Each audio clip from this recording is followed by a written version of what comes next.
My name is Ignasi Capdevila. I'm associate professor at the Paris School of Business. So the subject of the article I'm presenting is about smart cities. Specifically, what I'm interested in is studying smart citizens more than smart cities. So I've taken a more bottom-up approach more than the most usual approach that has been typically the top-down when analyzing smart cities. Normally in research on smart cities, the most frequent approach has been top-down. That means that technology has been used and mobilized and implemented in different policies by governmental bodies and other types of institutions to use technology and information and communication technologies to make the citizens' life or quality of life, to improve the quality of life of citizens. The top-down approaches have their limitations because actually when we analyze cities, we don't have to forget more the human side, the social side, the innovation that is done by citizens and not only by institutions that implement or use technology as their means.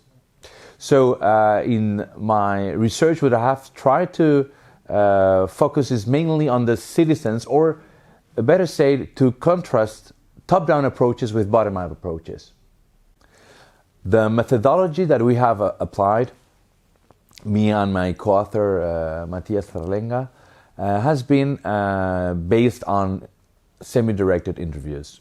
So it's a qualitative methodology. We did it in two different groups of interviews.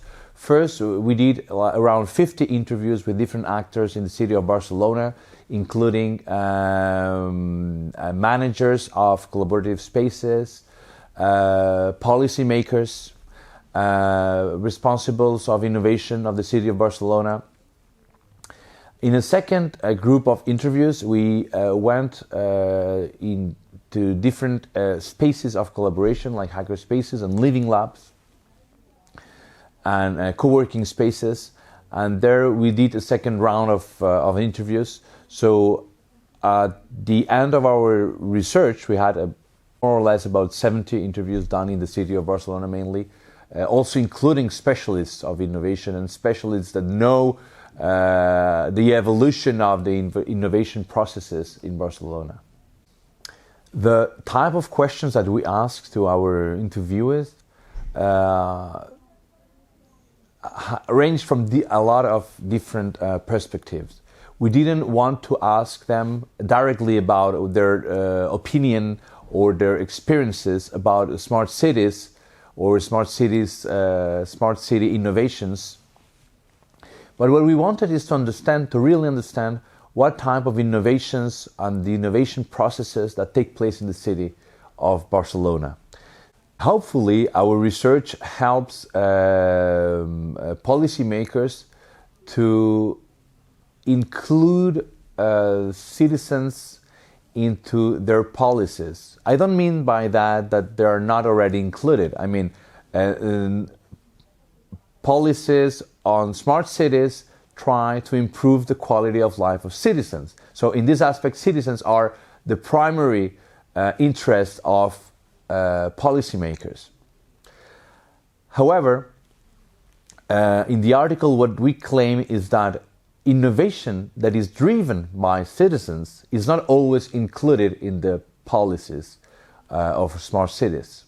So what we have analyzed is 4 different aspects: smart districts, open collaborative spaces, infrastructures, and open data.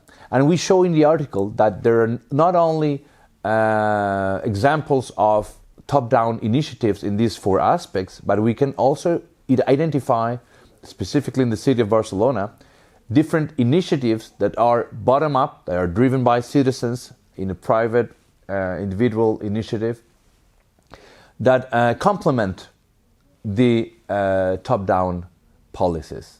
So actually, we are not claiming that the most valuable type of innovation is the bottom up, nor the top down, but both. So the combination of both type of initiatives, bottom up and bottom up, are the ones that will bring more value to the city.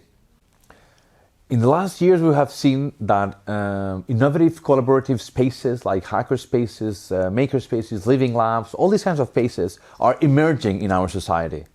And actually, these are spaces where technology and innovations are developed. So innovations are not only developed in R&D departments, in companies, in organizational contexts, but are more and more open to other people, normal people that usually would not be involved in this kind of processes.